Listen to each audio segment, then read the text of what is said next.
otras estructuras fuera de la formación del hipocampo que implican un conjunto de sinapsis, las cuales lo que van a hacer es que tome recorrido esa información, un recorrido necesario para que a partir de lo que nosotros estamos experimentando en ese momento podamos tener reacciones emocionales, tomar decisiones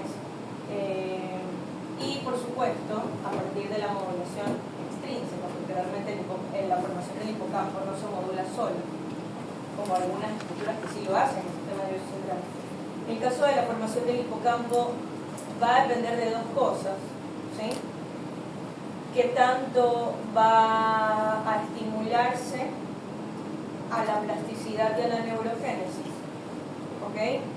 Y va a ser principalmente por las conexiones que va a tener con respecto al circuito de Papez, que eso ya lo habíamos conversado, es decir, entre mayor impulsos con respecto a esa memoria en creación reciban las cortezas de asociación, mayor cantidad de información va a ir de las cortezas de asociación hacia adentro de la formación del hipocampo. ¿Okay?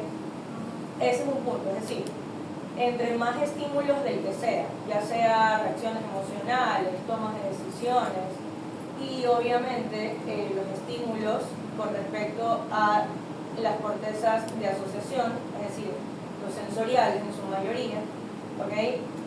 Van a incidir en qué tanta actividad de formación del hipocampo ocurra, pero a manera de vías, ¿sí?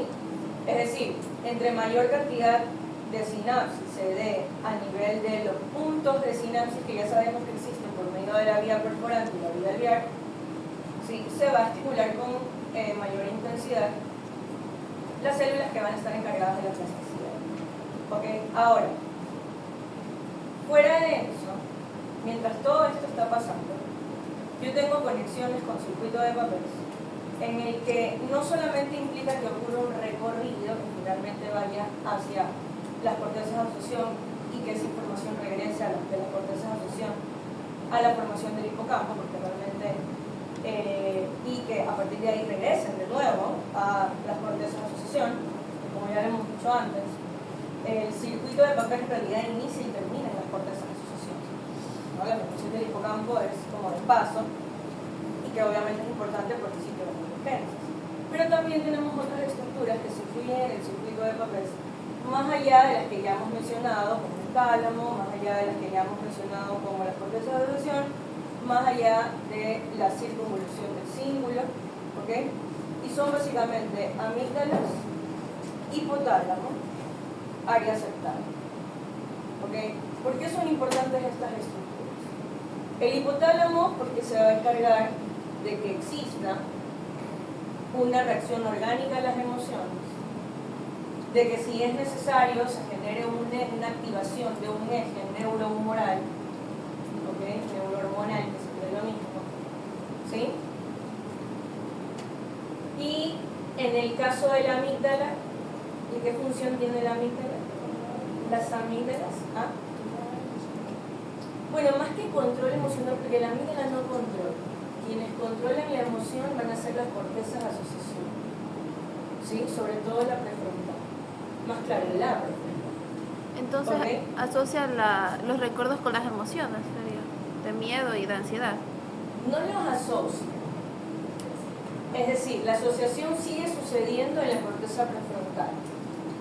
¿Sí? Siempre cuando usted use los términos asociar, controlar, decidir, juicio, ¿sí? Son funciones corticales superiores. ¿Okay? La amígdala es un conjunto de núcleos, ¿okay? Al igual que parecido al hipotálamo, al tálamo, ¿sí? Tiene un área que se reconoce como área cortical, ¿okay? Pero sin embargo todo es sustancia gris. Y obviamente sitios en donde va a hacer el paso de las fibras para que lleguen las sinapsis y para que se fijen. ¿Okay? Pero estos núcleos amigdalares, ¿qué es lo que hacen? Porque no controlan la emoción, como ya dijimos, ¿verdad? El control está en la corteza prefrontal. Es decir, la reacción que yo voy a tener, porque a veces, por ejemplo, yo me puedo enojar y quiero putear a todo el mundo, pero me puedo retractar. Por si no lo puedo hacer, porque estoy en una situación de otro, ¿sí? Tengo muchas ganas de llorar y me las aguanto, ¿verdad? Eso de que yo puedo reprimir o puedo decidir e influenciar también la actividad hipotalámica, inclusive, de poder tener una reacción orgánica o una reacción un poco más automática de las emociones, lo hace la corteza prefrontal. ¿Sí? No la amígdala no controla. ¿Qué hace la amígdala?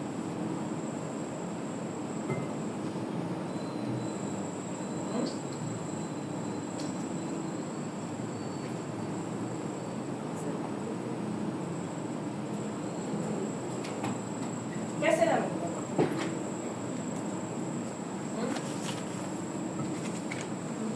Se vincula mucho la amígdala con las emociones, pero ¿en qué sentido?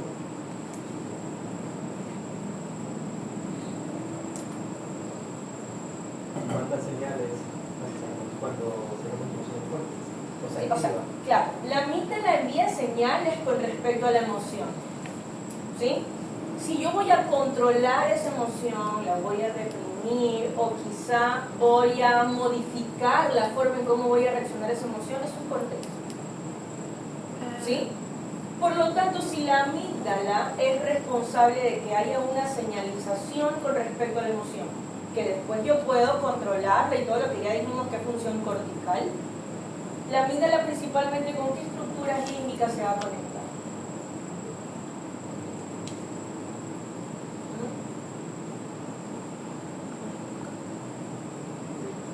Obviamente con su par amigdalar, ¿no? Con la amígdala del otro lado. ¿Con qué más? ¿Cómo? La continuación de la cola del caudado, muy bien. Es decir, ahí va a influenciar en qué? En la parte emocional, motivacional de la actividad motora. ¿Sí? Lo que en inglés le decimos el driving, ¿sí? O sea, como, ¿qué es lo que me va a llevar en un contexto emocional, en un contexto motivacional, a llevar a cabo una actividad motora? ¿Sí? ¿Con qué más?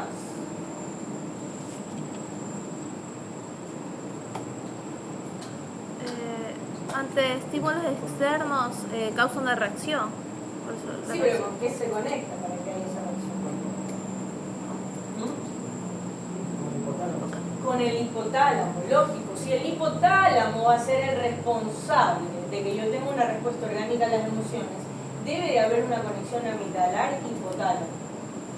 ¿Sí? Y de hecho esa vía amígdalo-hipotálamo-septal, ¿sí? Porque también finalmente, pues no finalmente, pero después de conectarse con el hipotálamo, ¿sí? Va a tener conexiones con el área septal.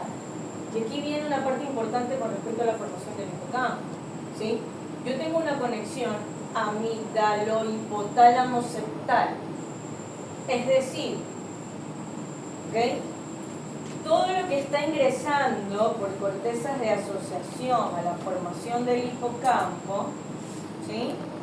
¿Ok? Corteza perennial, prerenal, corteza parihipocampal, se va a dirigir específicamente a un sitio muy importante para las funciones límbicas, que es la corteza entorninal, que forma parte propia del parihipocampal. ¿Ok?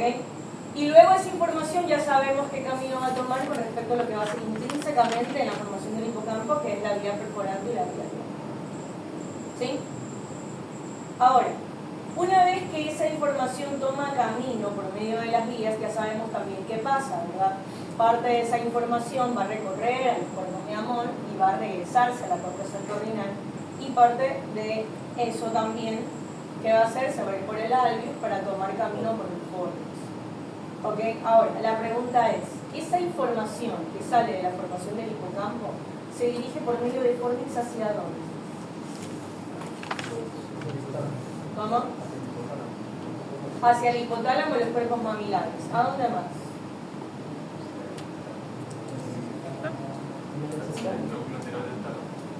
¿Cómo? Núcleo anterior del tálamo. ¿Qué más?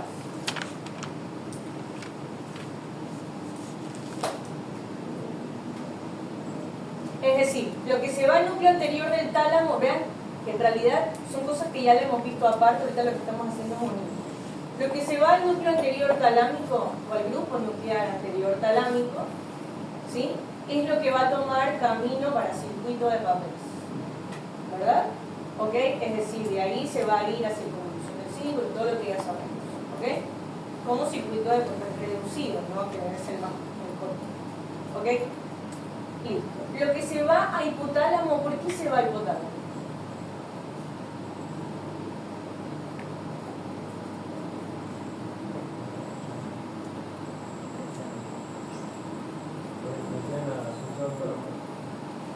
Para influenciar la actividad autónoma, orgánica, con respecto, ¿y con respecto a lo que me está pasando? ¿Y qué influencia entonces al hipotálamo a que eso esté relacionado con la emoción, su conexión amigdalar? ¿Sí? Entonces yo tengo que al hipotálamo le llega información amigdalar e información hipocampal. ¿Sí? El grado de señalización va a ser importante, porque puede ser que se envíe una señalización, ¿sí?, intensiva desde la formación del hipocampo o intensiva desde las amígdalas, y entonces ahí es la respuesta que yo voy a tener hipotalámica, ¿sí? ¿Ok? Que va a haber mayor intensidad de respuesta autonómica ante la emoción o menor, ¿sí? Porque eso va a depender de lo que esté pasando por el circuito también, porque recordemos que a su vez algo salió por el alveus y por Fornix se dirigió hacia el tálamo, después se dirigió a cortezas de asociación y regresó por cortezas de asociación a formación del hipocampo. ¿Sí? Entonces, las dos cosas tienen que pasar al mismo tiempo. Amígdalas tienen que estimular hipotálamo y también la formación del hipocampo estimular hipotálamo. La diferencia va a ser la finalidad o el objetivo de esos estímulos. ¿Sí? Si va a ser más o menos actividad hipotalámica, dependiendo a lo que está sucediendo por ahí conscientemente con respecto a las cortezas de asociación, ¿sí?, y por ahí lo muy emocional y primitivo amigdalar. ¿Ok? Bueno.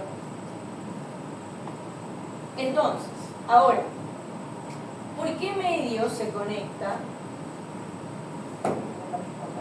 ¿Por qué medio se conecta amígdalas, hipotálamo y área septal?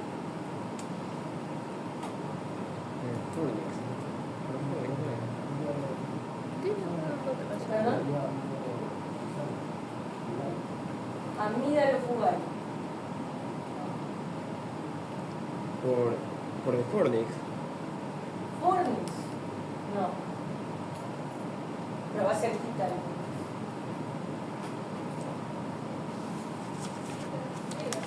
Bien, ¿cuál es? La estría terminalis. ¿Ok? La estría terminalis, entonces, va a permitir que exista esta vía amígdalo hipotálamo septal. ¿Sí?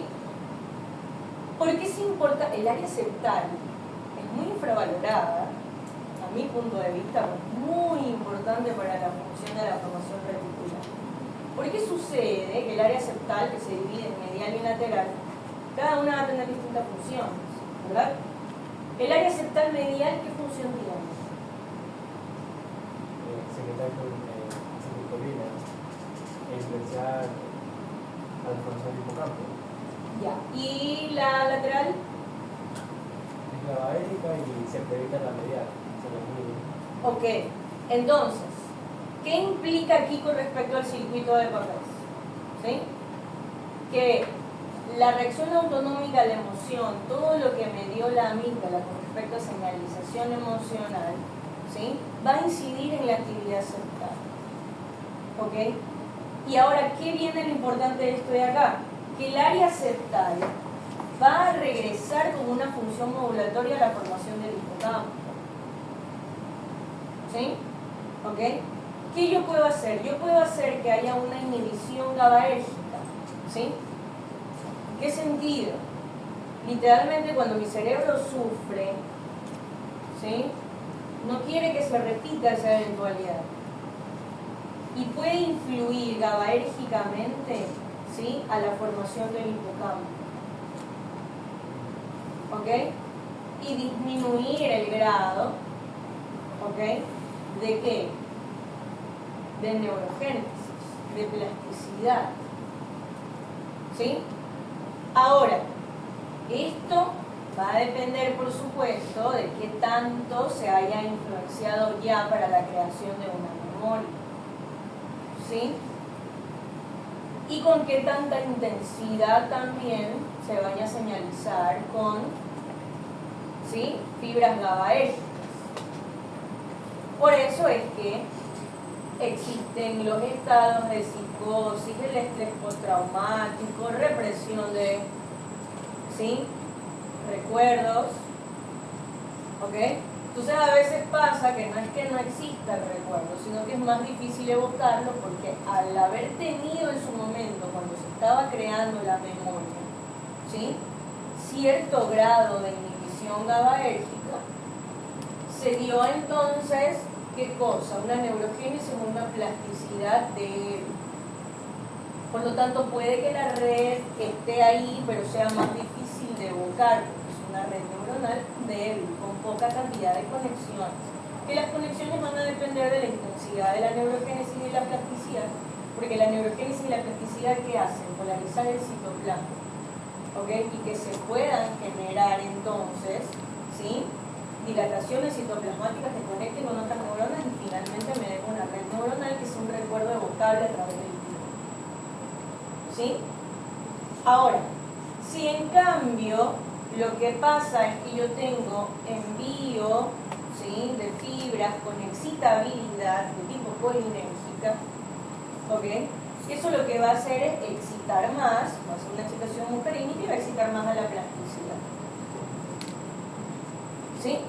Eso va a depender mucho de la actividad, tanto hipotalámica como la amigdalar y obviamente la de las cortezas de asociación.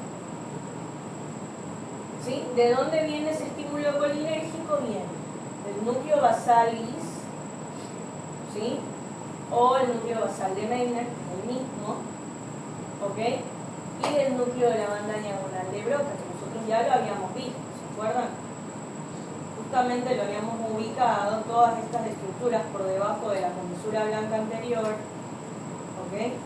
Y vean lo cercano que lo tenemos acá, el complejo amigdalino de cada lado. Entonces literalmente van así, y área septal, ¿ok? Listo. Ahora, hay algo importante que tenemos que tener en cuenta, ¿sí? De la formación del hipocampo, ¿cuál va a ser la zona que mayoritariamente va a enviar información?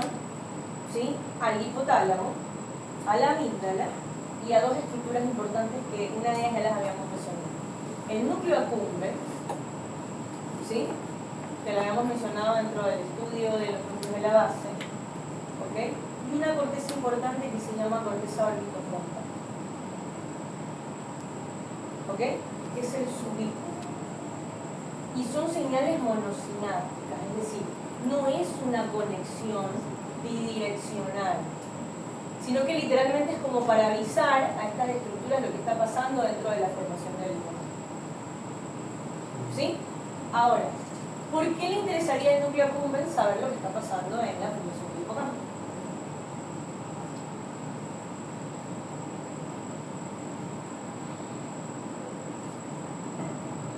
¿Cuál es la función del núcleo accumbens? ¿Podría tener en relación la predicción de la recompensa?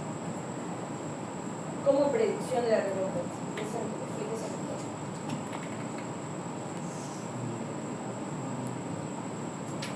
Si se está evocando un recuerdo, entonces sale del hipocampo, sería el núcleo accumbens, y si el núcleo accumbens recibe la dopamina del terminal retinal, podría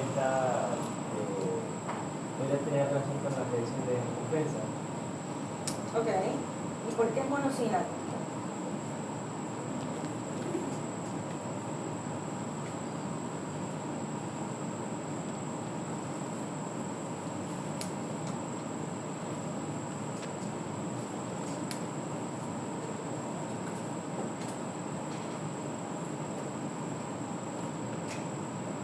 A ver, ¿por qué sería monosináptica? ¿Qué significa monosináptica?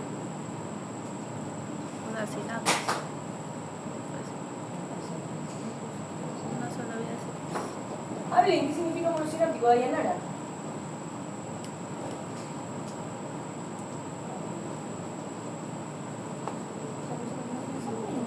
Dayanara.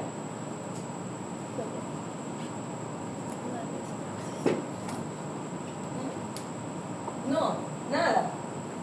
Dígame, Ingrid.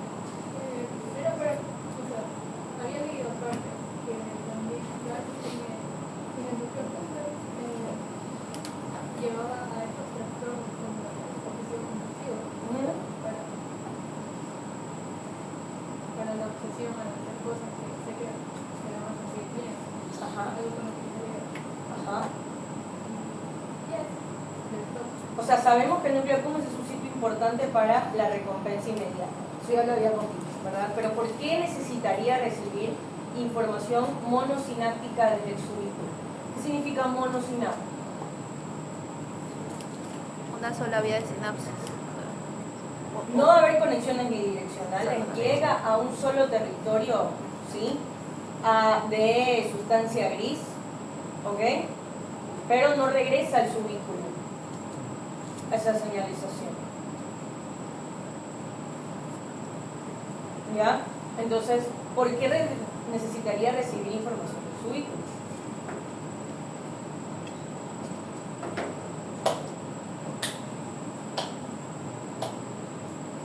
Diego Pi. No, aliens. No. Juanse. ¿Cuál es su pregunta? ¿Cómo? ¿Cuál era su pregunta? Háblese, ¿me está escuchando? ¿Sí o no? Sí, eso era ¿Por qué recibiría estímulo monosináptico el núcleo accumbens desde el subículo? en su vehículo. Puede ser para que sea procesado lo que sería alguna emoción, ¿Alguna qué? alguna emoción, ¿no? Emoción. Miguel. No, Gleyber. Quizás para el almacenamiento y la consolidación de la memoria. ¿En dónde almacenamiento? ¿En el núcleo accumbens? Más bien en el subículo. Podría ser. En el subículo. Estamos hablando de que envía estímulo monosináptico del subículo al núcleo accumbens. Podría ser en el núcleo. ¿Cómo eso?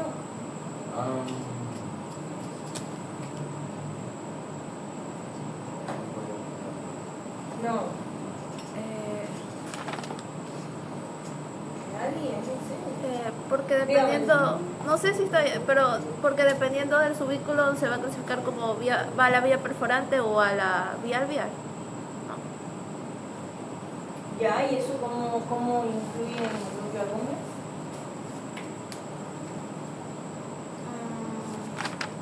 No me fríe, no te pongas. Ahí me quedé. No sabría cómo influye.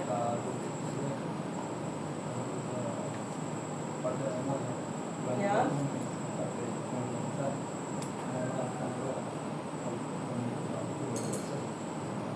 Respuesta motora inmediata.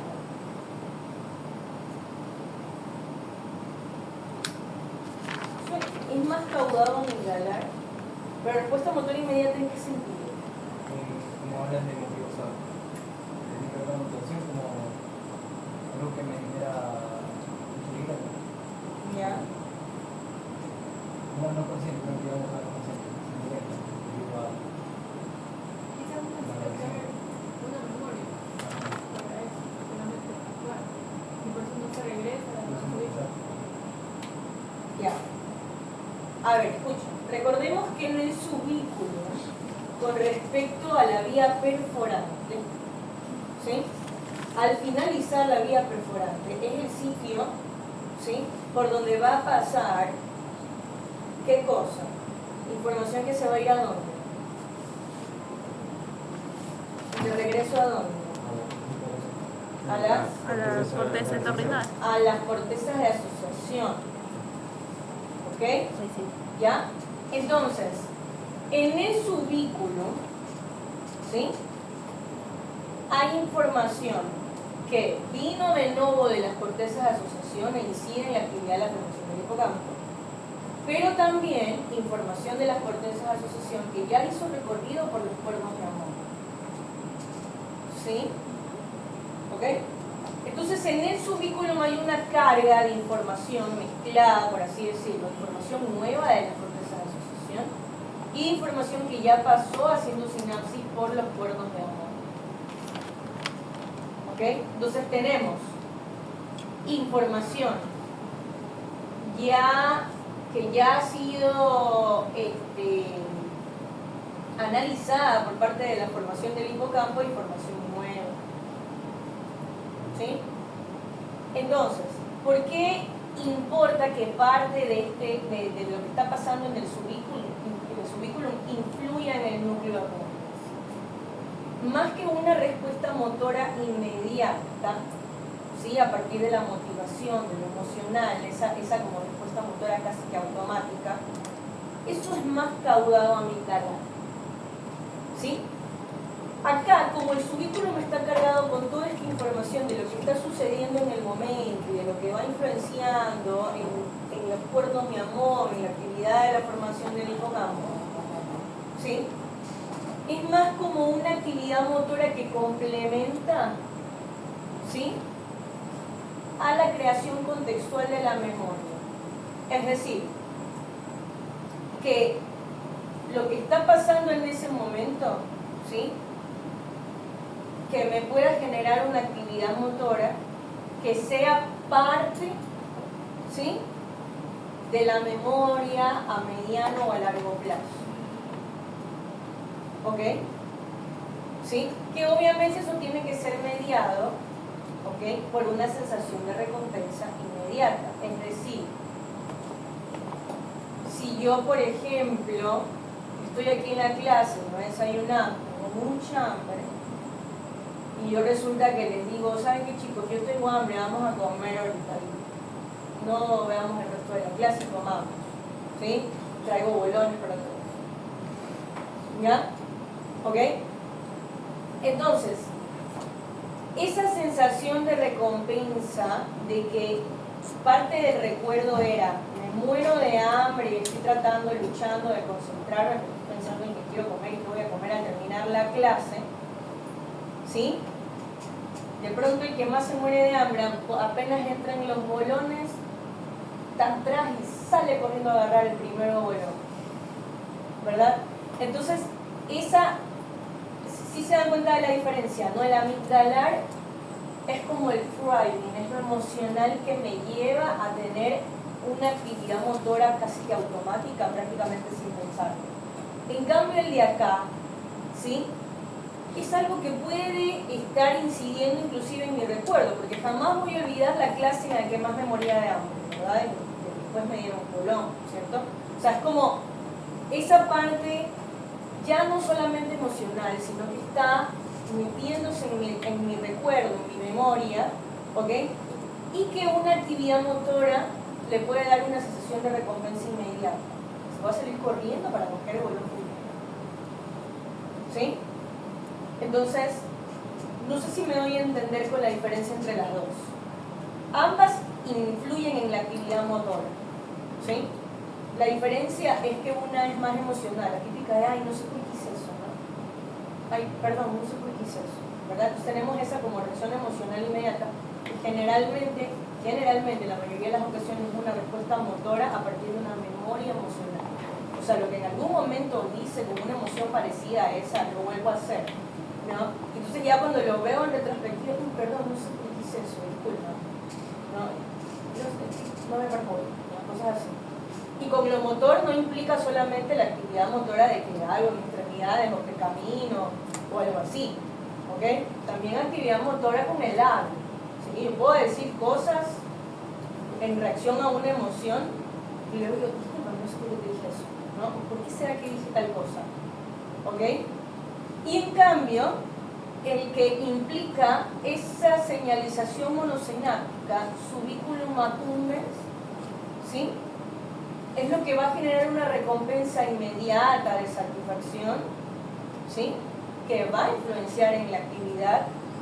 O sea, no va a influenciar en la actividad, sino más bien va a influenciar lo que yo voy a recordar después de esa memoria que se está creando. ¿Sí? ¿Ok? ¿Se entendió la diferencia? ¿Ah? Sí, sí. Subículo cupos. Sí, por ejemplo. Vamos haciendo dos ejemplos como que parecidos para diferenciar cada uno. ¿Ya? Por ejemplo, yo, qué sé yo, soy una persona que me enojo con facilidad, ¿sí? Y de pronto, sin pensarlo, como contesto mal a veces, ¿no? Ahora, en ambas situaciones, cuando digo algo que no lo digo muy conscientemente, y en otras circunstancias sí lo digo, en un contexto de que ya está pasando algo en la formación del hipocampo, ¿sí? Por ejemplo, en ambas yo voy a tener sensación de recompensa, ¿sí? En la una alimentando la parte emocional, ¿sí? Y en la otra alimentando la parte más cognitiva, más de juicio, ¿sí? Es decir, en la que yo me dejo llevar por la emoción, me molesté y boteé, ¿sí? La calada, ¿ya? ¿Ok? Eso sería una respuesta, ¿sí? Amigdalocaudal, por ejemplo, ¿sí? Ahora, eso ya lo dijimos por qué. Ahora, ¿qué pasa acá? ¿Sí? Pasa que, por ejemplo, y de hecho una puede influenciar a la otra, porque el hecho de que yo haya reaccionado de esa forma y que haya dado una reacción verbal, también influencia en lo que pasa en la formación del hipocampo. Claro, una vez, porque ¿qué pasa? Cuando yo digo algo, ¿sí? Yo inmediatamente tengo una respuesta que no necesariamente va a ser verbal. Puede ser que la otra persona no me responda, pero me responde con un gesto, ¿sí? Me responde con una mueca, ¿verdad? Y eso que va a tener una interpretación, un juicio, va a entrar en mis cortezas de asociación, ¿sí? Entonces entra en mi corteza de asociación y lo comparo con otras cosas. Esto yo lo hago casi que inconscientemente, ¿no? Mi cerebro funciona así, lo compara con otras muecas, con otros gestos de otras personas, ¿verdad? ¿Y qué es lo que hace mi corteza prefrontal? Y también hay mucho, la orbitofrontal, también hemos hablado de orbitofrontal, ¿sí? Es decir, esta persona le entristeció, lo decepcionó aparentemente por la forma en cómo respondió con su gesto, con su mueca, con lo que yo dije, ¿verdad? Todo eso entra de nuevo a formación del hipocampo, ¿sí? Y entonces ahí, cuando todo eso se va recabando en su vínculo, que dije esto, que la persona respondió así, que no sé qué, ¿no? Todo lo que viene de las cortezas de asociación, ¿sí? Puede mandar señales monosinápticas al núcleo accumbens. Y entonces generar una respuesta motora, ¿sí? Pero que sea una respuesta motora que implique una recompensa inmediata, pero con respecto a lo anterior, ¿sí? Por ejemplo, ¿sí? Disculparme o hago otra cosa que pasa, porque son respuestas rápidas, por si acaso, no porque la otra demore un poco más no significa que sea una respuesta un poquito más como elaborada, ¿sí? Es como ándatelas, ¿no? Y veo que pone cara así como hacia Chicopala, ¿verdad? Y chuta. Y me acerco y abrazo, por ejemplo, ¿no? Como gestos como de esta como condescendencia, ¿no? Perdóname, ahí sí comienzo a hablar, discúlpame, que estoy enojada, no sabes lo que me pasó, ni sé qué, ¿sí? Entonces, no sé si ahí se comprende mejor, ¿no? O sea, es como que en la una, ¿cuál es la recompensa inmediata? Caviada, suelto lo que quiero soltar y me siento mejor porque ya boté, ¿sí? Eso es caudal amigdalar, ¿sí? En la otra, ¿cuál es la recompensa inmediata? Calmo a mi corteza orbitofrontal, que es como mi corteza de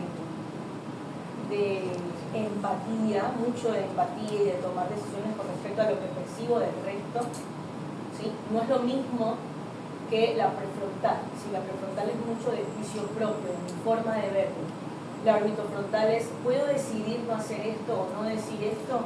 ¿Sí? Ya no por juicio propio, aunque la típica no es que a mí me parece que es así, ¿verdad? Pero a esta persona no le va a gustar, entonces capaz me lo guardo y no lo digo. Entonces eso es mucho de orbitofrontal. Por eso es que tiene mucha relación amígdala, orbitofrontal y accumbens, porque generalmente accumbens me genera respuestas también de recompensa inmediata, pero que calman más que a mi corteza prefrontal, a la orbitofrontal, que es la corteza del empate. ¿Sí? No sé si me doy a entender. ¿Verdad que estamos hablando un poco de corteza de asociación? Que esto lo vamos a hablar en la próxima clase. Una duda. Entonces, la corteza de asociación y la orbitofrontal va a ser para cuando es la revisión. Orbitofrontal corazón es una corteza de Sí, claro, pero entonces esa información va a salir cuando es subículo accumbens. En cambio, para la prefrontal va a ser amígdalo caudal. Así sería. Claro.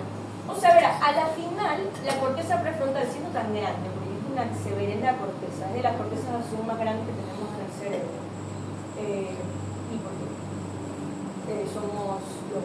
Somos la especie animal más superior, que tenemos una corteza prefrontal mucho más grande que el resto de especies. Pero en todo caso, lo que le iba a decir es que a la final, la corteza prefrontal igual tiene conexiones con el orbitofrontal. Es decir, que a medida de que usted va desarrollando su empatía, que es algo que lo desarrollamos desde niños, a medida que usted va desarrollando su empatía, usted va enriqueciendo su corteza prefrontal para que su juicio personal, ¿sí?, sea un juicio personal un poco más en relación a lo empático. Claro que luego tenemos personas que tienen menos actividad orbitofrontal y más prefrontal que otras, ¿ya? Eso va a depender mucho de la crianza, de la memoria emocional, del trabajo, de las emociones, etc. Si hablamos en términos muy puristas, sí, principalmente lo caudal amigdalar, ¿sí?, va a tener relación con prefrontal, y subículum accumbens va a tener más relación orbitofrontal. Sin embargo, usted tiene que tener en cuenta que tanto corteza orbitofrontal como prefrontal, ambas se unen por fibras de asociación cuántica. O sea, y las dos actúan en las dos estructuras. Exacto. Solamente que una recibe señalización directa y las otras es que se conectan entre cortezas de asociación. Por eso que usted puede tomar decisiones propias, más empáticas o no. Eso va a depender de la actividad orbitofrontal con respecto a esa decisión o a eso que le está pasando en su vida, lo que sea. ¿Sí? Ahí sí. Entonces, ahí es cuando tenemos, por ejemplo, esas como diferencias de empatía que va a depender de cada memoria que nosotros tengamos, dependiendo de lo que nos haya sucedido, ¿sí? Por eso es que, por ejemplo, yo qué sé, va a sonar un poco chistoso porque son cosas que pasan. Hay personas, por ejemplo, que son más empáticas con los animales que con los seres humanos. O sea, literalmente. O al revés. ¿Ok? Entonces, hay personas que tienen más empatía, por ejemplo, con las amistades que con los familiares, o al revés. Hay personas que tienen más empatía en general con sus amistades y con sus familiares que con sus relaciones interpersonales románticas, o al revés. ¿Sí? Entonces, ¿por qué? Porque cada uno de esos se crea en base a una memoria emocional, justamente por lo que estamos hablando. Por eso cuando ustedes me dicen la amígdala controla las emociones, no es cierto. La amígdala no las controla, las emociones las tenemos todos por cuando quiera de cualquier cosa. ¿Sí? El tema, lo que va a hacer que se controle y que haya también, así como yo tengo una memoria para poder identificar el color azul y que se escribe AZUL y cómo se ve, ¿sí? También yo tengo una memoria para cuando alguien me dice, oye, ¿qué te pasa? ¿Sí? ¿Cómo yo voy a responder ante eso que me dicen? ¿Sí? ¿Ok? Igualito, para todo hay memoria. Claro que esa es la memoria emocional y que implica también la actividad amigdalar, hipotalámica y todo lo que hemos hablado, pero finalmente termina en corteza de asociación. Orbitofrontal, prefrontal, ¿sí? ¿Ok? No sé si queda claro esa parte, ¿no? Díganme. Entonces las personas que, digamos, se ríen en momentos así serios, podría tener un problema en la vida. no es que tienen un problema, sino que adoptaron un mecanismo no socialmente aceptado y eso hay que verlo por qué pasa. ¿Sí? ¿A qué me refiero con no socialmente aceptado? Lo socialmente aceptado es que, y lo más orgánico es que si, por ejemplo, me entristezco, que llore, ¿sí? Si me enojo, de pronto que me ponga rubicunda y pense la voz, ¿sí? Frunza el ceño. Si me pongo nerviosa, de pronto tengo un poquito aumentada la frecuencia cardíaca, respiratoria, tiemblo, palidez, ¿sí? Entonces, ¿qué sucede? Sucede que cuando yo voy creando memoria emocional, importa mucho la respuesta caudal amígdala, ¿sí? Ahora, el tema es en qué circunstancias se creó esa memoria emocional, ¿sí? Cuando hay personas, por ejemplo, usted me dijo que se pone nerviosa o triste, ¿cómo es? No, o sea, se ríe, digamos, en un velorio se empieza a... Ya, ok. O sea, que yo tenga una respuesta motora para expresar la emoción que no es adecuada con la circunstancia, ¿no? Como en este caso, reírme en un velatorio, ¿sí? Ahora, ¿cuál es el tema? Que a veces estas personas, y muchas no lo saben, porque no lo pueden interiorizar por completo, porque pasó hace mucho tiempo, y tiene que pasar con el proceso de trabajo emocional, ¿sí? Puede ser que haya sido una persona que durante su infancia, por ejemplo, le impedían llorar. Si eso pasa mucho. No, capaz ustedes no tanto esta generación, pero capaz la generación de sus padres, mucho. No como, cállate, ¿por qué lloras? Tienes que ser valiente. No, ¿cómo que te caíste? Que ni sé qué, aquí nadie llora, los hombrecitos no lloran, ni sé qué. ¿Verdad? Entonces, ese tipo de cosas puede hacer que, como mecanismo de defensa de su propio sistema límbico, es decir, a ver, no me permiten llorar porque llorar está mal, tengo que reírme cuando me siento en una situación así, ¿no? Entonces ahí viene mucho el enmascarar las emociones, ¿sí? En contextos depresivos también, por eso es que generalmente siempre dicen, no, la persona cuando está depresiva no siempre va a llorar. Y usted tiene varias formas, ¿no? Tiene trastornos depresivos en los que las personas casi no lloran y tienen ese problema porque no canalizan la emoción y no lloran, igual están deprimidos, o personas que en cambio lloran mucho. No, los dos extremos están mal, ¿ok? Entonces, algo parecido pasa con este tipo de personas que ríen ante situaciones, por ejemplo, en las que se deberían, o al menos no entristecer, sino que de pronto, si no es directamente, significa una tristeza para ellos, presentarse empáticos ante el resto que sienta triste y no reírse, por ejemplo, ¿ya? Entonces, no es porque la amígdala no funcione, es porque en el momento que necesitó de mostrar empatía, mientras creaba esa memoria emocional, porque cada memoria emocional es como una cápsula, ¿no? Literalmente nuestro cerebro funciona así, es como que si te entristeces vas a hacer esto, ¿sí? Y no necesariamente va a ser normal, porque eso va a depender de la crianza, de las situaciones por las que yo haya pasado, etc. ¿Ok? Entonces, claro, esa persona como mecanismo de defensa lo que tiene es, no sé qué hacer, y lo único que puedo hacer es, ¿no? Me río, porque pues reírse está bien, porque siempre reírse tiene que ver con felicidad. Es una forma, y obviamente la persona afuera lo ve como que está riendo, está como que estoy llorando, se acaba de morir mi papá, ¿qué te pasa? Pero es como, es lo que la persona puede, digamos, con respecto a la memoria emocional que tiene y que creó en su momento, no necesariamente va a estar bien, pero como digo, es algo que lleva trabajo, ¿sí? Más o menos como para, no es porque la amígdala esté mal, más bien son las conexiones, ¿sí? Siempre en temas, por ejemplo, de lesiones, es decir, en pensar, se lesionó el hipocampo, se lesionó la amígdala, ¿sí? Siempre piensen que es lo que hace esa estructura simplemente desaparece, ¿no? Es decir, se me dañan las dos formaciones del hipocampo, no creo memoria, ¿sí? Pero en cambio, si mi problema es que tengo una pérdida de memoria selectiva, que todo lo que tiene que ver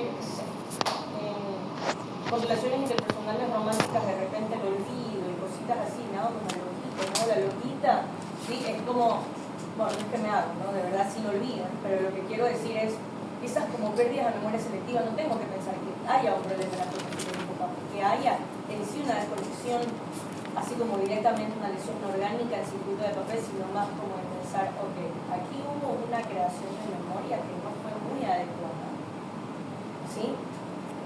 entonces puede hacer que sea una represión, ¿sí?, de recuerdos que justamente tienen que ver con una memoria, ¿sí?, emocional con respecto a lo romántico, porque ha tenido malas experiencias románticas. Y entonces en esos momentos hubo mucha señalización gabárgica en específico para eso. Entonces usted le pregunta a esa persona, todo recuerda, menos lo que tiene que ver con sus enamorados, con sus enamoradas, lo que sea. Y es como mucho tiene que ver con parte de eso, ¿no? Como ese mecanismo de defensa que nosotros tenemos aceptado. Si nosotros tenemos un mecanismo de defensa aceptable y de núcleos basales prosencefálicos, literalmente. O sea que va a haber más actividad colinérgica o va a haber más actividad gabárgica dependiendo, ¿sí?, de lo que le resulte más cómodo a mi cerebro, de lo que mi cerebro se sienta mejor. ¿Sí? Entonces por eso es más fácil sentirme mejor con cosas que me generan una sensación de recompensa rápida. ¿Ok? Entonces me siento mal y es más difícil trabajar en mi emoción. Si me siento mal porque me peleé con mi amiga, es más difícil conversar con una amiga y expresar la situación, ¿sí? Más fácil es pasarme todo el fin de semana encerrada en mi cuarto viendo TikToks. ¿Ok? Porque me genera esa recompensa inmediata, ver el video y ¿sí? Que trabajar en el proceso, ¿no? Básicamente. Doctora, disculpe, Diga. ¿cómo se llamaría la imagen que se está proyectando? O sea, el tema. ¿Cómo se llamaría qué? La imagen. La imagen. ¿Este esquema? Sí, esto eso. es la formación del hipocampo. Ah, ya. Esto es el resto de la circunvolución parahipocampal. Y todo esto es la modulación extrínseca, tanto colinérgica como gabárgica, para la actividad hipocampal. ¿Sí? Ok. Bueno, preguntas, ¿quedó claro esto? ¿Sí? Ok, por necesario que con esto eso ya lo hablamos. Preguntas en general con todo lo que hemos hablado ahorita del límbico, en el que hablamos de núcleos de la base. Dígame. Yo leí que el hipocampo, la amígdala y la corteza prefrontal se proyectan al hipocampo y lo sensibilizan para la dopamina que va a venir del área temporomandibular. Sí. Esa información que usted mencionó que tiene en su currículum es la que sensibiliza al hipocampo. Sí. Pero el tema es... A ver. Hay dos mecanismos que implican esa sinapsis. La primera es la creación de memoria emocional de novo. Que eso generalmente sucede en nuestra niñez, en nuestra preadolescencia, ¿sí? E inclusive a principios de la adultez. ¿Ok? En mayor cantidad, lo que puedo decir. ¿Ok?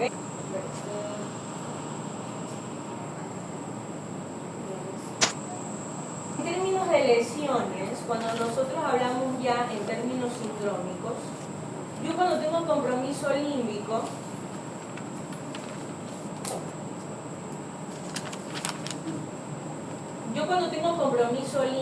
¿qué me puede pasar? Lo primero que se nos viene a la mente es el tema de la memoria. ¿Sí? Entonces, por ejemplo, si yo tengo una lesión en formación del hipocampo, primero para poder implicarse en que yo vaya a perder memoria, va a tener que ser una lesión bilateral. Creo que eso ya se los había mencionado. ¿Ok? Ahora, la siguiente pregunta es, ¿yo puedo tener pérdida de memoria si tengo lesiones que no comprometen hipocampo o lóbulo temporal? Y claro, ¿sí?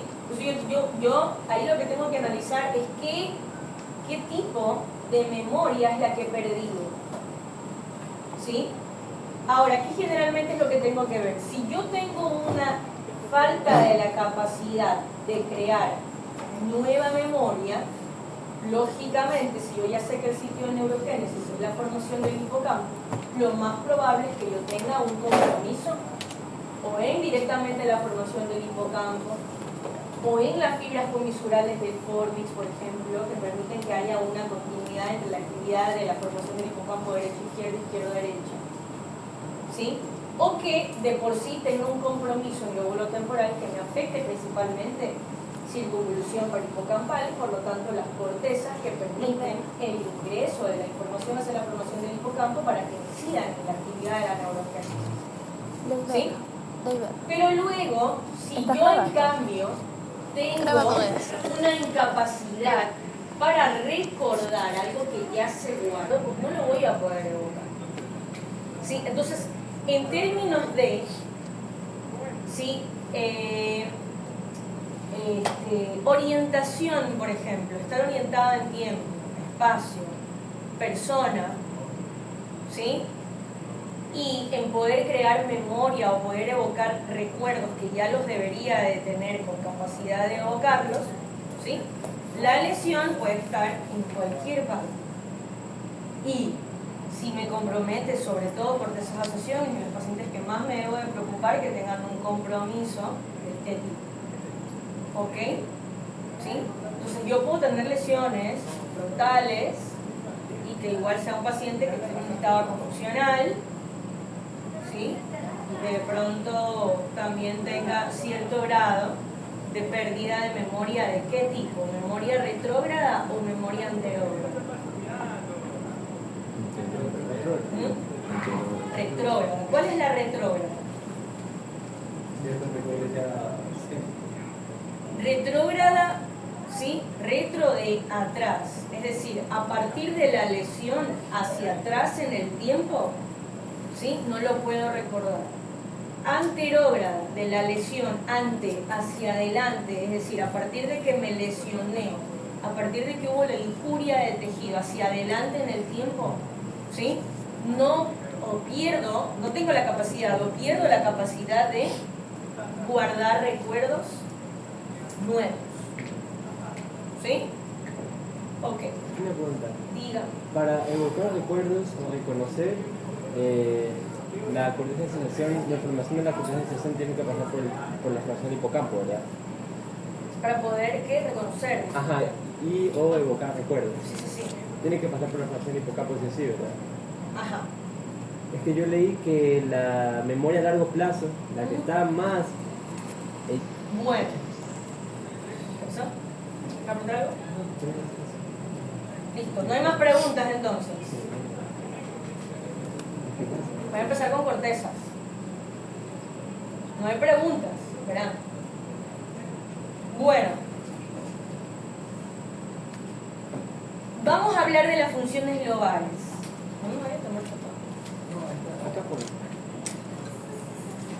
Siempre salgo mal en esa respuesta. Alberto.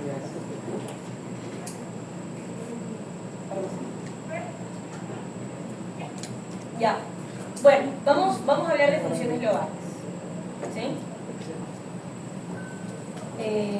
Todo lo que hemos hablado hasta ahora, incluyendo lo que vamos a hablar ahorita con respecto a funciones globales, es fundamental para hablar ya con síndromes con respecto a la irrigación, de lo que vamos a hablar más adelante, los síndromes vasculares. ¿Ok? Ahora, si así como en primer parcial, algo de lo que no podrían olvidarse, ¿sí? Que eran los nervios craneales, por ejemplo, ¿sí? ¿Ok? En segundo parcial, territorios de irrigación. Ahora, ¿cuál es el tema con los territorios de irrigación y los síndromes vasculares? Igual no le quito importancia a los de tronco, por supuesto que son importantes, pero el tema es que son más comunes los que están acá arriba. ¿Sí? Como primera instancia, porque la mayoría de estas arterias que irrigan al cerebro, ¿cuál es su origen? ¿Qué circulación? Carotídeo. ¿Sí? Entonces es más fácil que yo tenga un compromiso vascular de origen carotídeo que de vértebro-basilar. Más común el carotídeo, por lo tanto, más comúnmente gente con problemas cardiovasculares, diabetes, dislipidemia, etcétera, comorbilidades, ¿ok? Que son de las más comunes, van a llevarlo al paciente a que aumente su riesgo a eventos cerebrovasculares que generalmente van a ser de origen carotídeo. ¿Okay? Por eso es que le damos mayoritariamente importancia a este tipo de síndromes vasculares. ¿Ok? Lo que significa significa que usted debe de conocer muy bien las funciones de lo que se va a lesionar para poder entonces pensar y analizar todas las posibles, o todos los posibles más bien, signos y síntomas que pueden tener este síndrome. ¿Ok? Porque igualito como hablamos con tronco, ustedes no van a ser de los que se me van a aprender de memoria, ¿ok?, la característica de cada síndrome. Porque no hay manera. Cada paciente se va a presentar de forma diferente, cada paciente va a tener un grado de fragilidad distinto y por lo tanto va a tener mayor predisposición a tener lesiones en tal territorio de irrigación, etcétera, etcétera. Entonces tiene que saberlo todo, ¿ya? Para poder comprender la parte de los síndromes. Entonces vamos a iniciar con lóbulos y luego hablaremos de la sustancia blanca subcortical. ¿Ok? Entonces, empecemos con el lóbulo frontal. ¿Ok? Que generalmente es el lóbulo que conocemos como el de la ejecución, ¿verdad? El que me puede dar control, mucho de lo que estábamos hablando hace un momento, el lóbulo del juicio, el lóbulo de la planificación, de la planeación. ¿Ok? Nuestro lóbulo frontal, bueno, cada lóbulo tiene su parte especial, pero generalmente el lóbulo frontal es el que siempre lo usamos como ejemplo para decir, es uno de los lóbulos más desarrollado tenemos y por lo tanto nos hace pues una especie superior, o en términos cognitivos, en muchas otras cosas no somos tan superiores. Ya. Entonces, lóbulo frontal. Ahora, esto de acá ya lo vieron igual con la pieza, pero igual por ahí lo vamos a repetir un poco. El lóbulo frontal, ¿sí?, en términos de su cara externa, que es lo que estamos viendo ahorita, va a tener prácticamente como que tres zonas de división. Las unas van a ser en la que las circunvoluciones van a tener una disposición vertical, luego vamos a ver cómo las circunvoluciones van a tener una disposición horizontal, ¿sí? Y luego la parte más anterior, que ya como se pierde esa horizontalidad, esa verticalidad, y vemos a las circunvoluciones relativamente un poco más pequeñas, con una apariencia como que se estuvieran plegando mucho más, ¿sí? Pero es precisamente porque es una zona de alto procesamiento, todo nuestro cerebro es una zona de alto procesamiento, pero si comparamos con el resto, este de aquí tiene un procesamiento muchísimo mayor, por lo tanto las circunvoluciones, ustedes se dan cuenta cuando van a observar la apariencia de la cara lateral del lóbulo frontal, ustedes van a ver que precisamente en el polo más anterior van a ver las circunvoluciones un poquito más chiquitas, ¿ok? Como que si se plegara mucho más ahí el cerebro, y por supuesto es porque si nosotros lo desplegáramos, esas circunvoluciones fuesen mucho más largas que las de acá, ¿ok? Por el alto nivel de procesamiento que tenemos en el polo anterior del lóbulo frontal, ¿ok? Entonces, nosotros, ¿cómo lo vamos a poder dividir? Nosotros tenemos al surco central o surco de Rolando, que esa va a ser mi limitante del lóbulo frontal, hacia adelante todo, y luego en la cara más inferior, de la cara externa del lóbulo frontal, ¿sí?, parte de la cisura lateral o cisura de Silvio o lateral de Silvio, que es la que me va a dar como que el piso, ¿sí? Entonces, esta L que me forma en el surco central con la cisura lateral, de ahí hacia adelante todo corresponde al lóbulo frontal, ¿ok? Y entonces, en paralelo, casi que paralelo al surco central, yo voy a ver al surco precentral. Entonces eso es lo que le va a dar la limitante y la dirección en vertical que va a tener el giro precentral, ¿sí? Que el giro de la circunvolución precentral, ¿qué función tiene?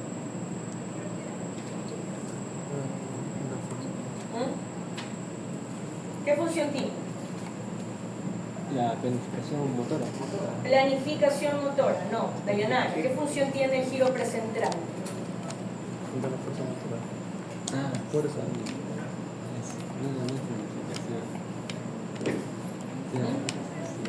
¿Qué función tiene? Dígame, Marcel. El control de movimientos voluntarios. Control de movimientos Voluntarios. voluntarios, la ejecución motora, ¿ok? Es la corteza ejecutora. Corteza ejecutora. Obviamente, el órgano final ejecutor es el músculo con su unión neuromuscular, por supuesto. Pero como corteza ejecutora, ¿sí?, motora, la circunvolución precentral. ¿Ok? ¿Por qué le llamamos precentral? Porque está delante del surco central. También se le llama circunvolución o giro prerolándico, por lo mismo, porque está por delante del surco de Rolando. Ahora, el surco precentral, ¿sí?, a partir de ahí, yo voy a tener hacia adelante dos zonas. Una zona que sigue siendo verticalizada, pero que no termina hasta su limitante de cisura lateral, sino que se queda aquí cortita. ¿Ok? Y luego tengo la disposición horizontalizada que yo les decía, ¿sí? Y vamos a tener al surco frontal superior, al surco frontal inferior. Y obviamente a parte de la cisura lateral. Que la cisura lateral vamos a considerar que va a tener una rama horizontal, le llamamos, que es la que va a limitar estas tres porciones horizontales de la cara externa del lóbulo frontal. ¿Sí? Y entonces tenemos circunvolución frontal superior, circunvolución frontal media, ¿ok? Y toda esta zona de aquí, que en comparación con esta y la de acá, suele ser un poquito más grande, también se la conoce como giro frontal, lóbulo frontal inferior, ¿sí? Pero generalmente le llamamos el giro, la circunvolución frontal inferior, que es toda esta zona de aquí. ¿Ok? Esta rama horizontal anterior de la cisura lateral hace que yo, inclusive en la cara externa, yo pueda limitar parte de lo que encontramos aquí en inferior, ¿sí?, que es la zona orbitofrontal, donde vamos a encontrar la famosa corteza orbitofrontal, de la que estábamos hablando. ¿Ok? Entonces, todos esos surcos, esta rama horizontal de la cisura lateral, rama horizontal anterior, y los surcos frontal superior y frontal inferior, me van a dividir toda esta zona horizontal. Giro frontal superior, ¿qué función tiene?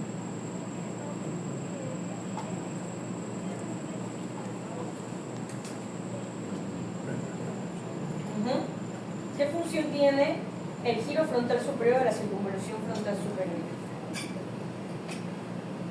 Harun.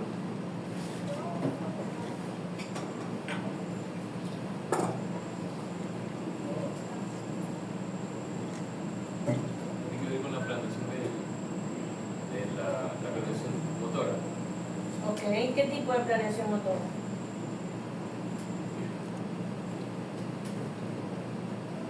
Porque yo tengo dos áreas que planifican el movimiento. O bueno, por decirlo de alguna forma muy burda, pero cada una tiene su especificación. Circunvolución frontal superior, ¿sí? A diferencia del área premotora, la circunvolución frontal superior parte de la circunvolución frontal superior que está más cercana al giro precentral, es parte del área premotora, pero en todo caso, esta parte que tenemos aquí, que todavía está como verticalizada, que yo les mencionaba, que es el área premotora, y el resto del giro frontal superior, ¿sí? ¿Ok? Ambos van a tener relación con la planificación motora. ¿Cuál es la diferencia?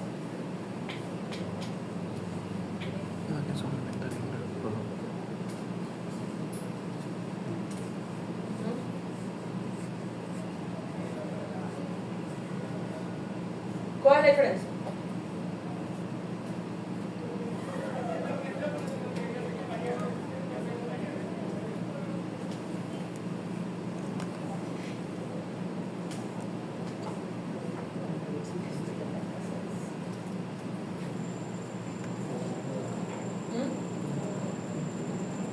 ¿Cuál es la diferencia?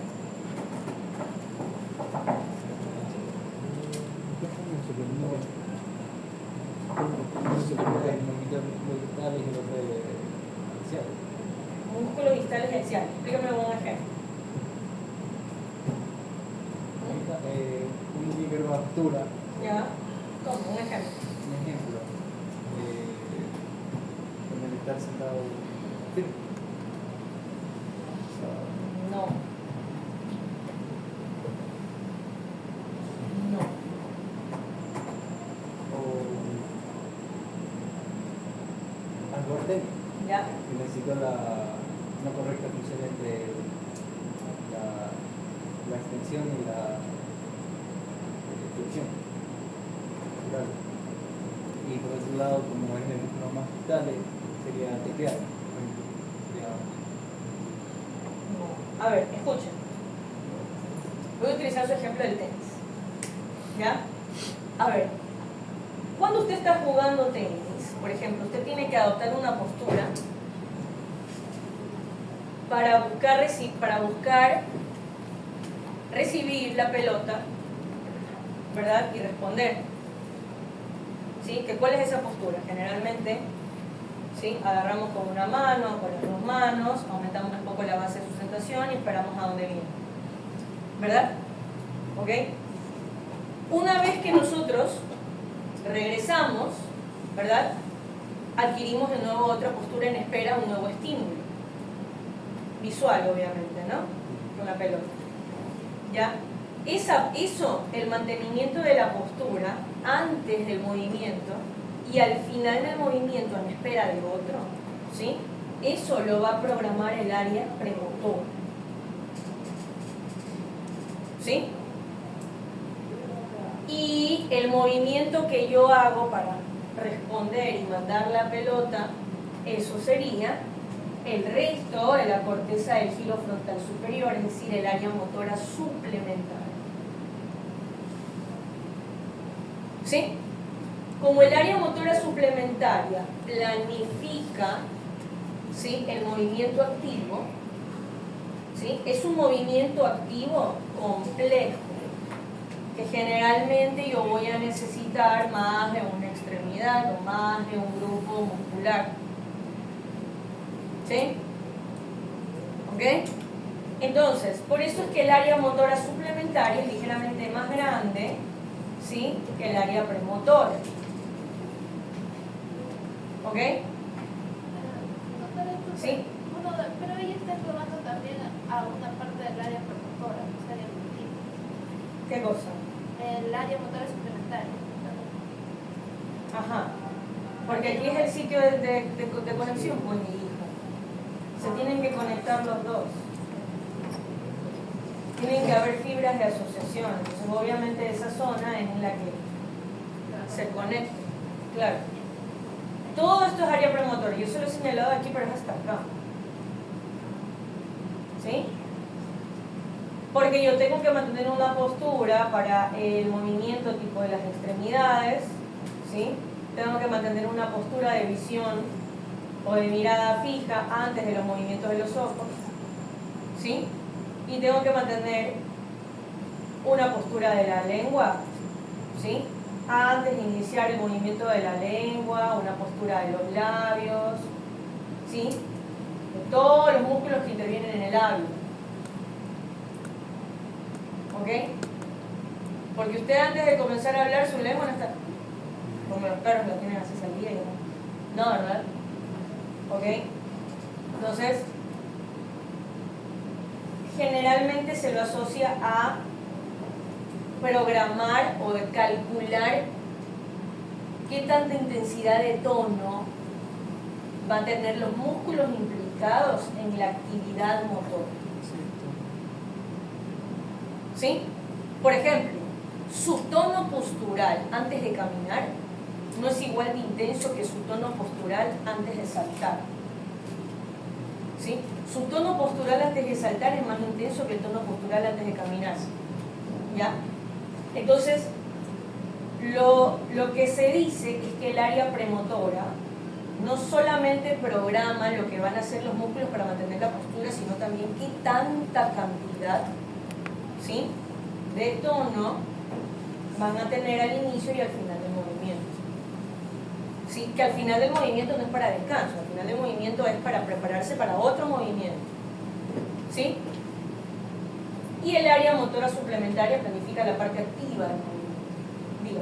Se podría decir que la planificación del área suplementaria, motora suplementaria, es más consciente o con más voluntad que la premotora, y que la premotora es un poco más inconsciente. ¿Sabe que no? Ambas son conscientes, ¿sí? Porque y ambas funcionan al mismo tiempo. Es decir,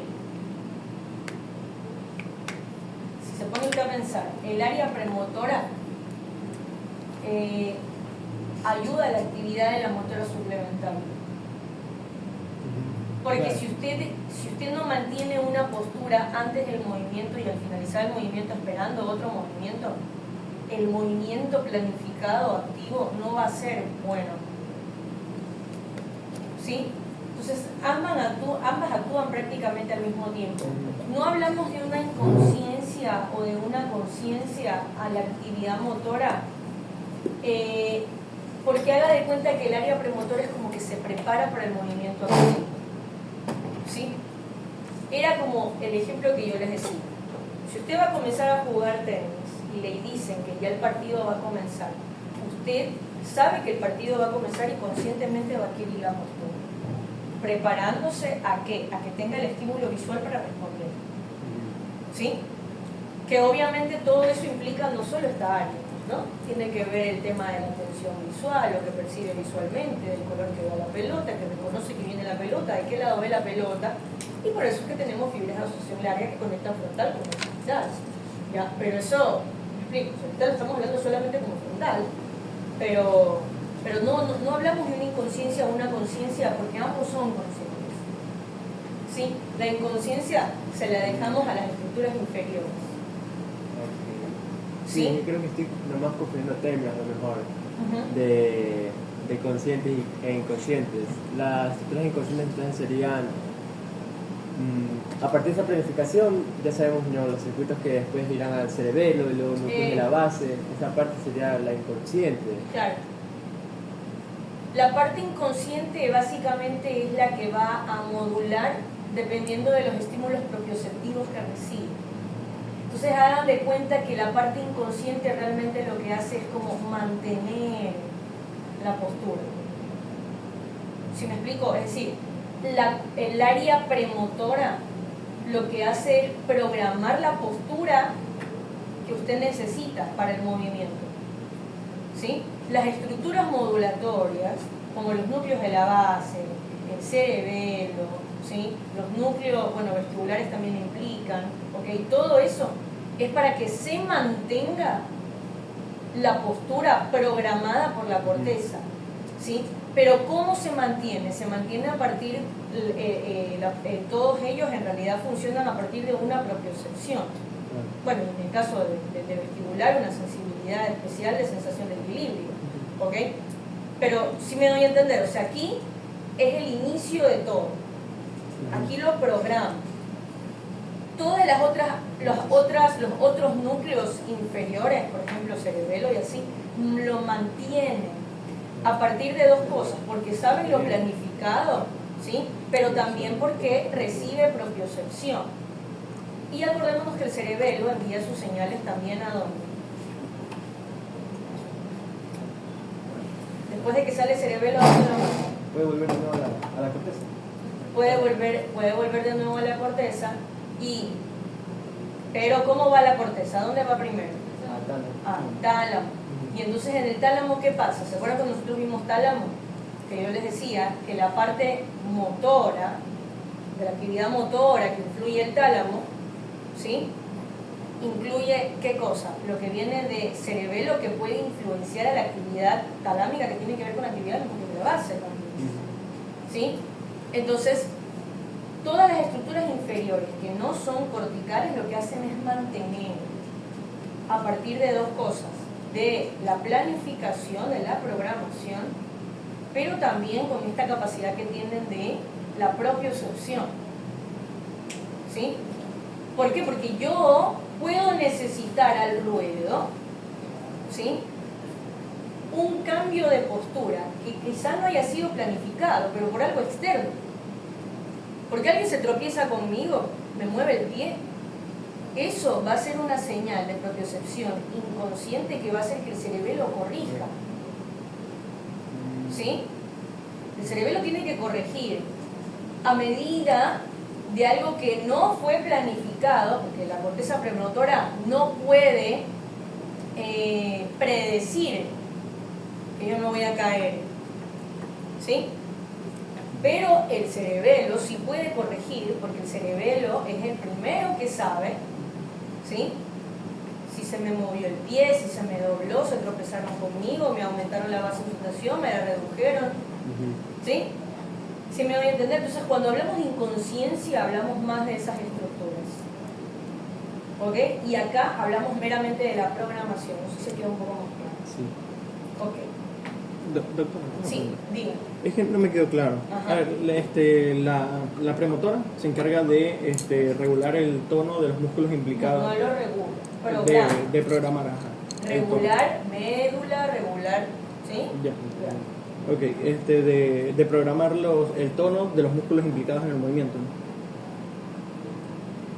Tono postural. Postural. Sí. Ya. Hay ahora la de la suplementaria. La suplementaria se encarga De la parte activa del del movimiento activo. ¿Y eso Sí. qué implica? O sea, Como el ejemplo que yo les daba, por ejemplo, el mantenimiento de la postura para inicio de movimiento y al final es esa postura que usted quiere esperando a que venga el estímulo visual, ¿verdad? Que usted agarra la raqueta, mantiene una postura de los brazos para ir en contra de la gravedad, en contra de la resistencia del peso de la raqueta, ¿sí? ¿Ok? Y en la postura y en la posición que usted se va a quedar, ¿verdad? Eso es premotor. ¿Ok? Recibe el estímulo de la pelota y sabe que tiene que hacer un movimiento activo para mandarla de regreso al otro lado de la cancha, ¿verdad? okay. Esa es la parte activa. Ya. ¿Sí? Y luego cuando usted regresa a la postura para esperar el otro estímulo, ahí otra vez vuelve a actuar la parte premotora. ¿Sí? Pero ambas funcionan prácticamente al unísono. Porque mientras usted está planificando, ¿sí? La postura, o sea, el tono postural, porque por ejemplo, era el ejemplo que yo le daba, si yo estoy caminando y yo veo la mochila de Leiber que está ahí, que puede ser un obstáculo para mí, yo puedo decidir esquivarla o saltar sobre la mochila, por ejemplo. ¿Sí? Entonces, si yo decido saltar sobre la mochila, mi tono postural ahí tiene que cambiar, porque tiene que aumentarse el tono postural para que yo pueda ir con mayor facilidad en contra de la gravedad y poder saltar. ¿Sí? Entonces, el hecho de saltar, ¿sí? Es motora suplementaria, pero el aumento del tono postural, ¿sí? Me pongo más fuerte la postura para poder impulsarme mejor, eso es premotor. Literalmente por eso se llama premotor. Ah, claro, entonces sería Literalmente por eso le pusieron ese nombre. Por fortuna, este es un único nombre que tiene que ver con eso. Ah, ya. Dentro de los pocos que hay. Entonces, premotor, como lo puedo asociar con que prepara. Ya. Y se prepara para el movimiento. mientras que el suplementario lleva a la finalidad del movimiento. A la planificación Ajá. de lo que, claro, Claro, porque lo sí, que ejecuta es la motora primaria. Ajá. Ya. Sí. Motora primaria ejecuta, premotora prepara para el movimiento, motora suplementaria planifica la parte activa del movimiento. Ujú. Es el activo en sí, o sea, lo que se planifica, la premotora. Como que. Sí. Claro, Sí, pero sí, literalmente prepara para el movimiento, Ujú. pero se llama premotora. Y la motora suplementaria, ¿cómo? O sea, planifica más allá del movimiento. Como- La actividad Como motora. la realidad, como la Si usted, decisión por de- ejemplo, ajá. si a usted le suena el teléfono y usted decide contestar, ¿sí? ¿Ok? El movimiento planificado, ¿cuál sería? Toda clase, todos los movimientos que le van a llevar a contestar el teléfono, que sería agarrar el teléfono, levantarlo, ¿sí? Contestar la llamada y llevarlo al ojo, iba a decir, al oído, ¿sí? Eso, literalmente, agarrar el teléfono, ¿sí? Responder la llamada, llevarlo al oído, todo eso es motora suplementaria.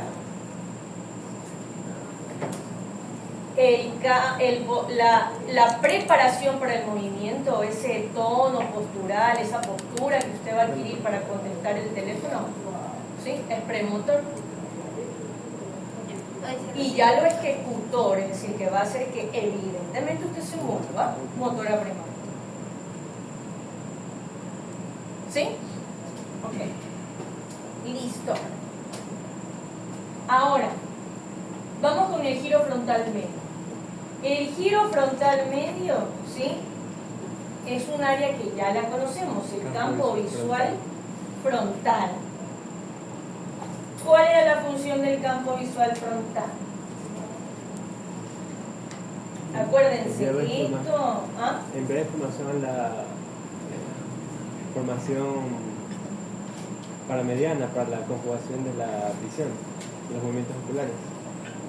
Es decir, también es un área que planifica, pero en específico planifica los movimientos de los ojos conjugados.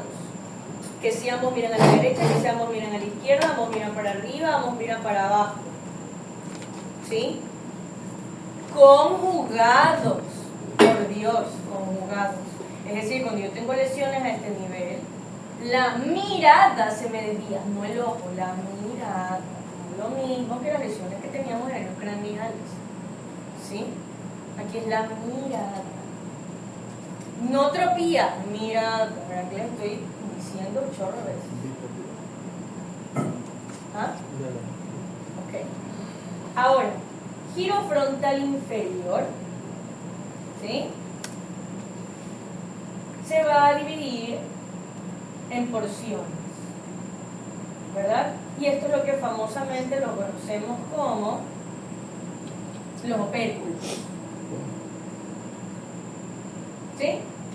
Entonces tenemos el opérculo opercular, el opérculo triangular por la forma del triangulito que tiene, ¿sí?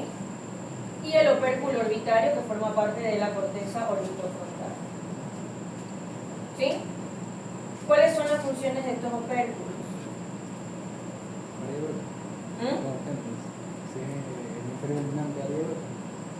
Si es hemisferio dominante, área de Broca. ¿Y si es no dominante? Postural del habla. Postural del habla. Para prepararme para hablar. Un premotor de la formación. Ya vamos a hablar de la dominancia y de no dominancia, que todavía no quiero que se me confunda. Pero no es para prepararnos para hablar. Yo lo vamos a ver. ¿Ok? ¿Sí? Ahora, aquí es donde vamos a encontrar al área, la famosa área de Broca. ¿Qué función tiene el área de Broca?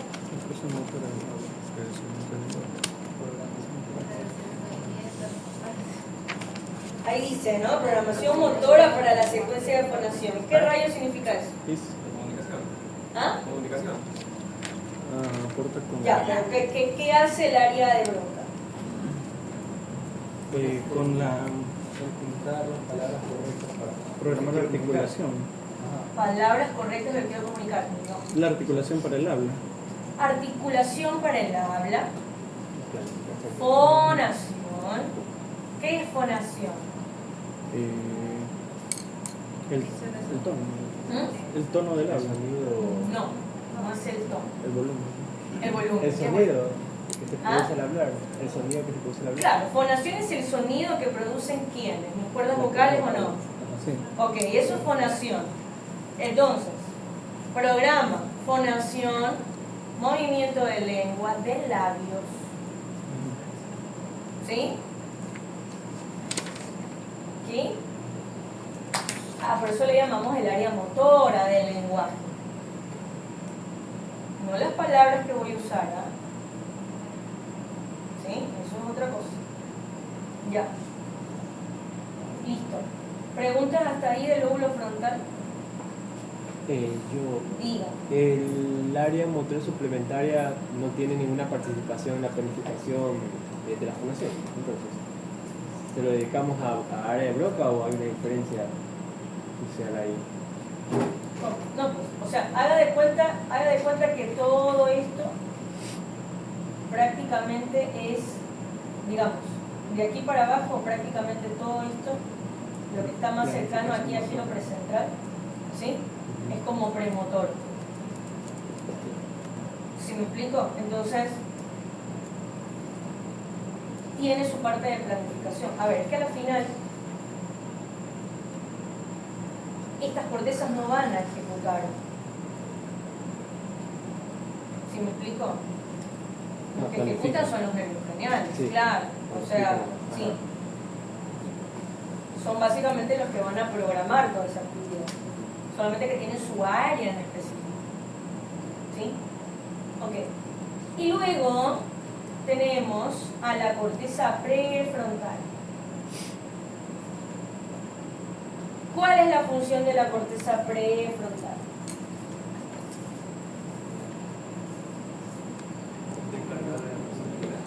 ¿De qué? De la personalidad. Personalidad. Las decisiones. La conducta Ya. social. Ok. Puede ser, aunque la personalidad y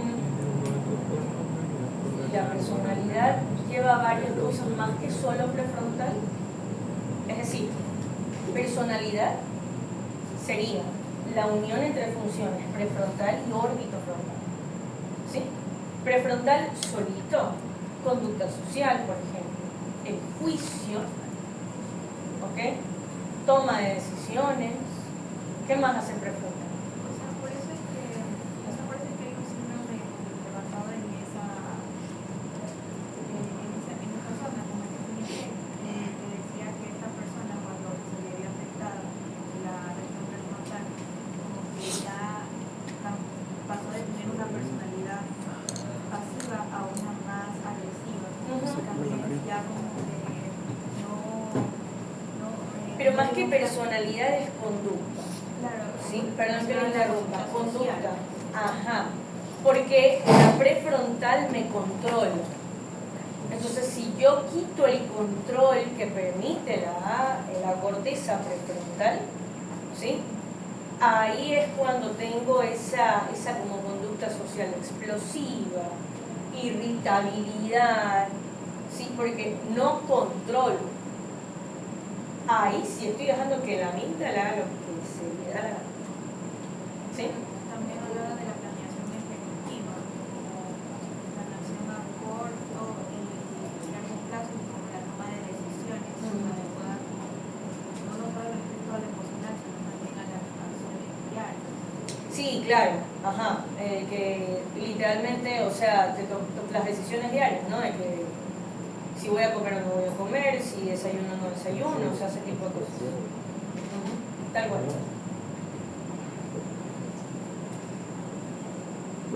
Bueno, esto de aquí ya lo conocemos, ¿verdad? Muy importante para los síndromes, recordar esto nuevamente, que cada corteza motora primaria y somatosensitiva primaria va a tener su distribución somatotópica de la corteza, y no solamente la corteza, sino que por lo tanto todas las fibras que salen o que llegan, ¿sí? En este caso las que llegan y las de acá las que salen, van en ese mismo orden, la corona radiada va en ese mismo orden, ¿sí? De la corteza, por lo tanto yo puedo tener lesiones corticales o de sustancia blanca subcortical que por medio de la distribución somatotópica yo puedo saber qué presentación clínica o sindrómica va a tener el paciente. Entonces no voy a profundizar mucho aquí porque esto ya lo conocemos. ¿Ok? De surco central o surco de Rolando hacia atrás, también yo tengo una circunvolución vertical y luego tengo circunvoluciones horizontales. Tengo la circunvolución o el giro postcentral, que ahí es donde vamos a encontrar el área somatosensitiva primaria. ¿Qué función tiene esa área?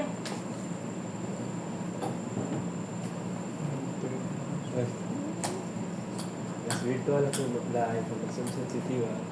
Ajá, percibe, ¿no? Percibe las sensaciones, todo lo somatosensorial. Percibe. ¿Qué significa percibir?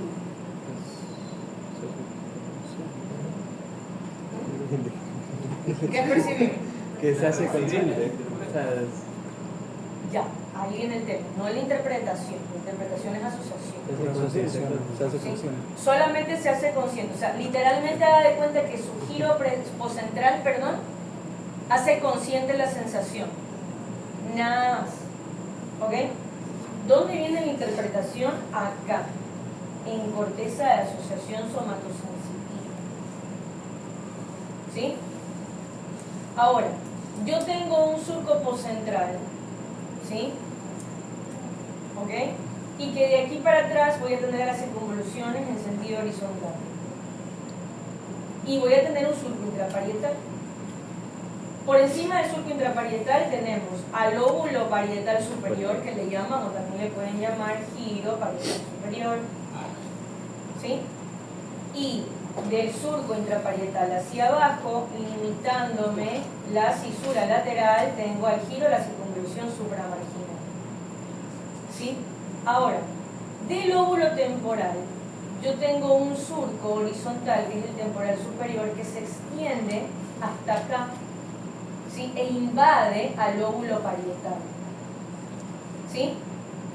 Y que entonces esto va a hacer que desde la parte de, si ven, del giro supramarginal en donde termina en relación con la cisura lateral, hay un giro o una circunvolución que va como a abrazar a este surco temporal superior y hace un angulito, así como un agudo, un angulito.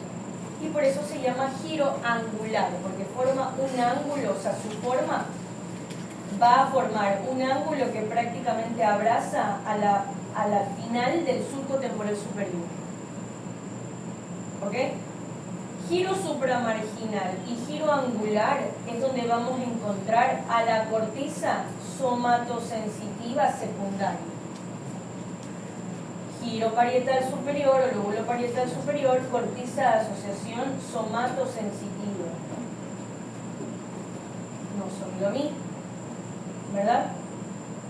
La somatosensitiva es la que me va a poder permitir que yo tenga una adecuada interacción de mi persona con el espacio circundante, es decir, orientación espacial, ¿sí? Hacer consciente el espacio que yo estoy ocupando, ¿sí? Según la propiocepción consciente. Ahí sí estoy interpretando a la propiocepción consciente. ¿Ok? Pero también involucra estímulos visuales y auditivos. O Sí, solo ya, de... ya voy para allá. Ya voy para allá. Ahora, en el área somatosensorial secundaria es donde se va a integrar la información sensorial, ¿sí? Es integrativa, ¿ok? Y entonces eso me va a permitir, ¿qué cosa? Reconocer objetos, comprender, relacionar. Y aquí viene algo importante. Toda la información sensitiva que se integra aquí se relaciona con el habla, la comprensión del habla que está aquí en temporal. Por eso es que yo reconozco objetos y los puedo nombrar, ¿sí? Y comprender a partir de que lo reconocí, ¿ok? ¿Cuál es su función? Entonces, por ejemplo, la capacidad que yo tengo de reconocer que esto es un termo por la forma que tiene, porque tiene una tapa, ¿sí? Y reconozco que es mi termo por el color, porque es de Harry Potter, yo sé que es mío, ¿verdad? Entonces reconozco el termo.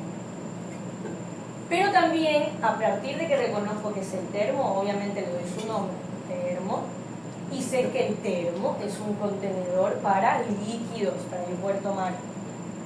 ¿Sí? ¿Ok? Todo eso me lo permite el lóbulo parietal inferior, con la circunvolución supramarginal y el giro angular. ¿Ok? Ahora, diga. En el caso de aprender otro idioma, entonces eso se involucra. ¿En el caso de qué? Aprender otro idioma. Ajá. Eso se involucra, o sea, de cierta manera está ya el aprendizaje. Y lógico, claro. Todo lo nuevo que va a aprender como palabras, esa palabra vinculada con el reconocimiento de algún objeto, alguna cosa. Lógico, sí. Ahora, ¿se acuerdan que yo tenía una corteza occipitoparietal? ¿Sí? ¿Y qué decíamos de esa corteza occipitoparietal? Justamente estaría aquí entre parte del giro angular y parte del lóbulo parietal superior, justo aquí. ¿Qué hace la corteza occipitoparietal?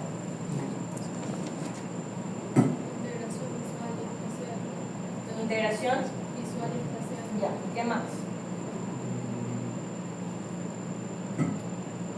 Es decir, Yo puedo tener una orientación no solo espacial, sino ahora que se junta la función visual, tengo una orientación visoespacial. ¿Sí?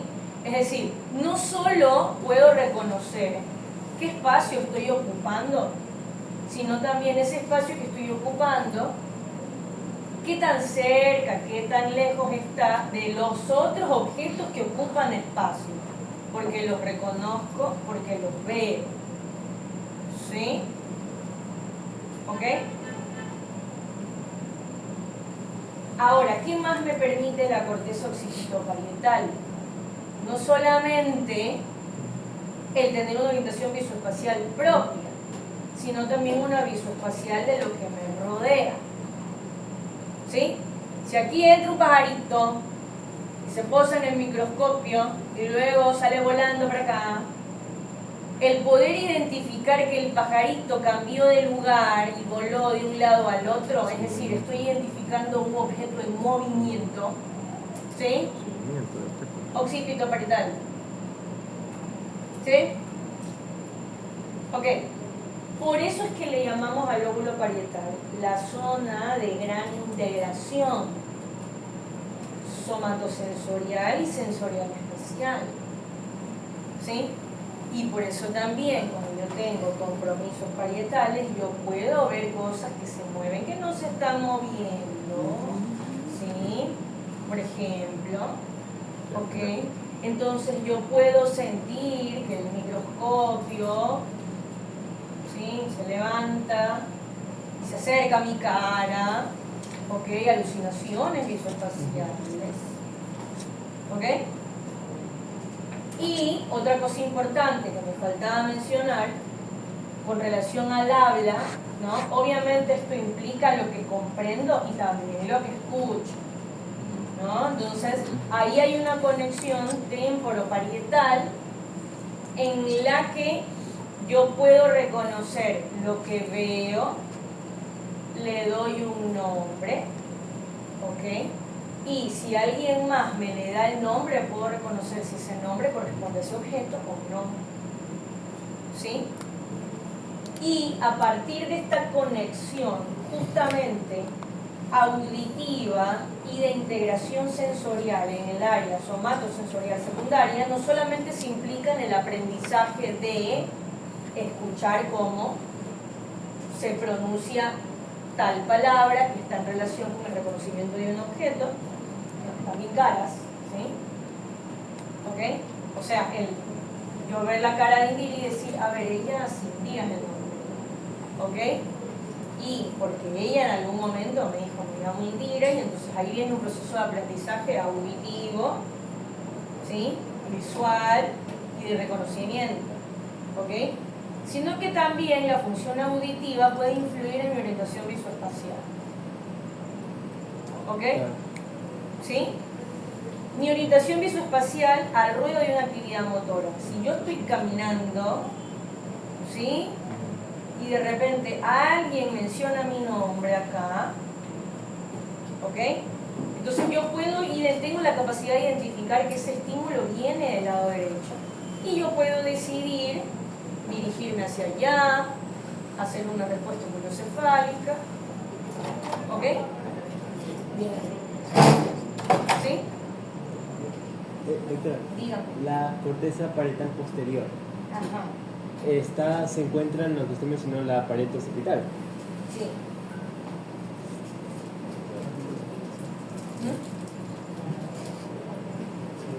Es que hay una pregunta. Ajá. Cuando ocurre una lesión ahí, yo me mencionaba que había En mi negligencia. Y el Gaito mencionaba que era agnosia, ¿es lo mismo? O en mi negligencia se produce por agnosia. A ver, para empezar, el término de mi negligencia no es adecuado. A ver, para nosotros en lengua castellana. ¿Sí? ¿Qué significa negligencia? Negligencia es descuido. ¿Ok? Entonces, cuando yo digo en mi negligencia, estoy diciendo que tengo un descuido de la mitad de algo. ¿Ok? Ahora, ¿por qué yo descuido eso? porque no lo atiendo, ¿sí?